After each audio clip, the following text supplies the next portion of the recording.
Hi guys, welcome back to my channel. I am here today to do a review on my new Dooney Bourke Becket Henley Feedbag, and I just filmed a video about how I got this bag, and I will link it down below in the comment section. It was a crazy story. I actually found it on Poshmark for $35, and it is from their new Becket collection, which I absolutely love the aesthetics of, so super excited to get it. And this is the color taupe, which is mostly a gray, but it has a lot of brown in it. It kind of reminds me of the color that Dooney calls elephant a lot of the time, but in this case they've decided to call it taupe. And I wanted to come in on here after I've used it for like the last week and give you guys my honest review and opinion about this bag, because I know it's a newer style that a lot of people are interested in. So I want to show you kind of a tour of the bag and different pros and cons, and then I'm going to compare it to a couple of the other bags that I have that are similar silhouette, just so you can see kind of the strengths and the weaknesses of this particular style. So first, let's go over the features of the bag. It is from the Becket Collection, which is a type of pebbled leather. It really is similar to Samba leather in my opinion. It has a nice large pebble to it that is a little bit on the flatter side. It's not as raised as like their pebbled or all-weather leather, and it's definitely more pebbled than their calf leather. But it does have a nice texture. You can see that it comes with the metal logo plate instead of the leather one, and it's trimmed out in the same leather that is on the strap. The back is plain, so there's no outside pockets on this bag. It is nice that they have added 4 feet on the bottom, so you don't have to worry so much about setting it down. And you can see that all of the stitching on the bag pretty much matches the color of the leather. There's really no contrast on the bag. So now we get to the real feature and the star of this bag, which is the strap. The strap is phenomenally beautiful and so well constructed.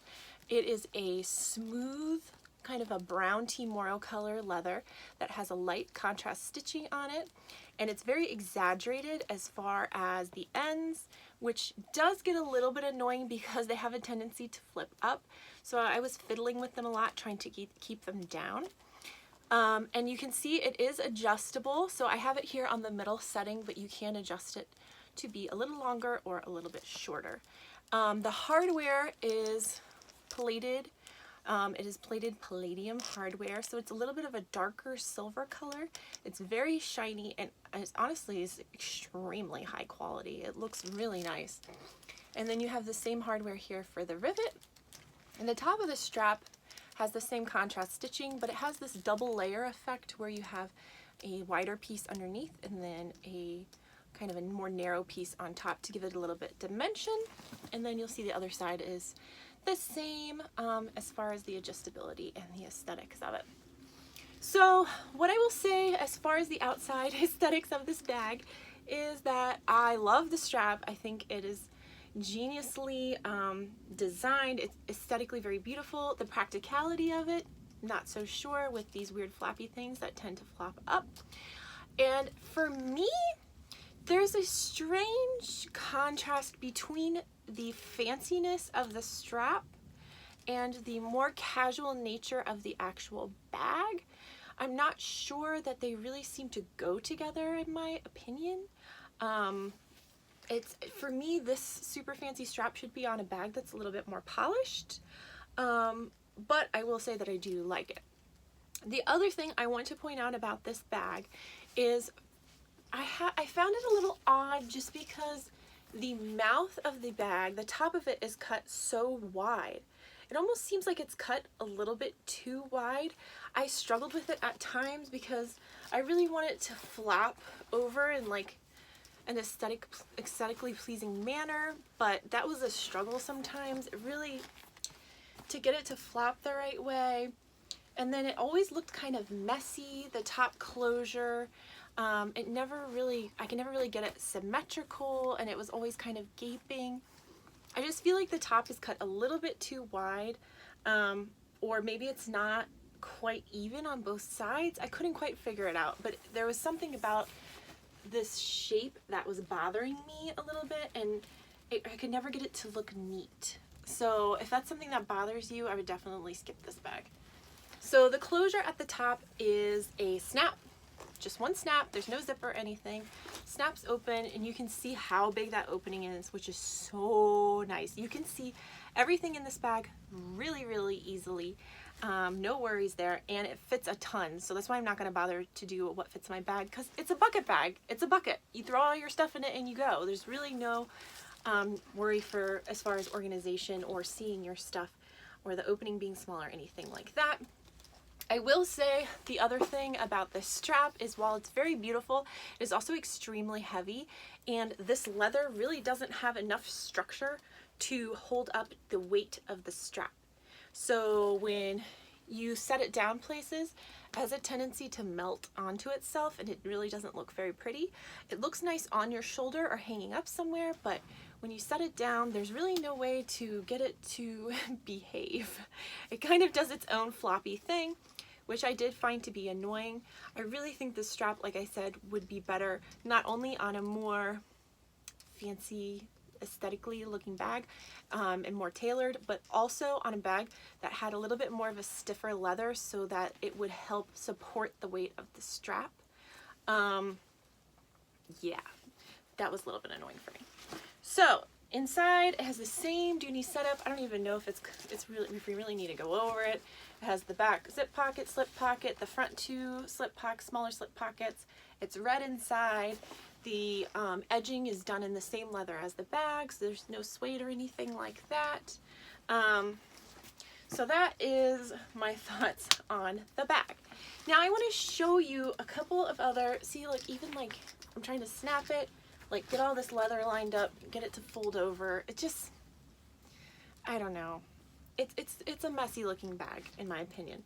So let me show you a couple of my other bucket bags that are very similar, that you have seen on my channel before. So first is my Coach Legacy duffel bag in the color tourmaline, and you can see it's a very similar silhouette, except you have the opportunity here on the back side to put an outside pocket. I don't know what Dooney has about against outside pockets, but they really don't utilize them very often. And this one also has the adjustable strap, but it can be a crossbody or shoulder bag, which provides a little bit more versatility.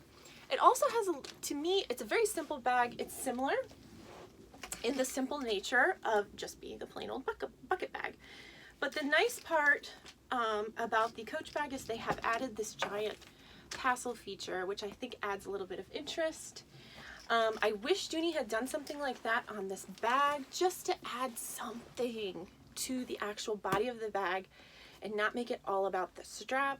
I'm sure all the charm loving ladies out there would have a field day with this bag, as plain Jane as it is, adding all sorts of charms and things to it. I'm not a charm person, so it may be the type of bag that I actually look for a large set of tassels to put on, or something like that that's a little more understated. But yeah, so I just wanted to show that in contrast to this, and more importantly, I want to show it in contrast to this bag, which is my favorite, my Brighton Jake Hobo. Okay, I want us to look at this bag really quick. Look, in contrast to what we just saw from Dooney, I just want you to take note of the differences here. To me, personally, while the strap on this bag is just beautiful and it's totally in contrast to this very, very simple strap, this bag has so much more aesthetically going on that I find pleasing. It has the rivets, the stitching, the tassel. It has an outside pocket sewn into the seam. And you can see how they've taken the same silhouette, I mean, down to the round bottom. These are both round bottom ones. This one has no feet. But for me, this is just so much more of a neat and interesting looking bag. The top has a zipper closure. This leather, it has some more floppiness to it, so it drapes way more beautifully than this bag. You can see with as thick as this leather is, it doesn't quite drape as beautifully. And you don't have to worry with the big heavy strap here because they've thought to put a lightweight strap on it so you don't have to worry about it falling down every time you sit it somewhere. It sits up on its own. So for me, if I'm going to pick a bucket bag, I'm going to pick the Jake. I think this bag is just great on all fronts. It has everything going for it. The only issue I have with it is I'd like feet on it. But Brighton doesn't put a lot of feet on their bags. The Becket Henley Feedbag, while lovely, is really not my favorite style. I'm still interested to try the Becket Riley Hobo. I'm interested to see if the way that bag is sewn, even though it's the same leather, if it would provide more structure and be able to hold up the weight of the strap a little bit better. But as far as this goes, I don't think I will be purchasing another one. And honestly, if I had paid full price for this, or even 30% off, I would be a little bit disappointed with myself.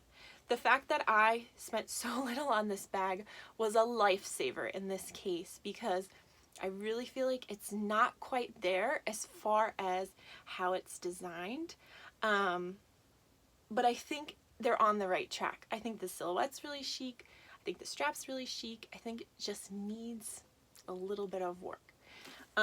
So if you want to pick one up and you love hobos and bucket bags like I do, I would definitely wait for a really good sale or a really freaky deal somewhere like I got, because at $35, I don't feel guilty keeping this bag, even though I don't really like it, because I'll use it every once in a while and I'll get my $35 out of it.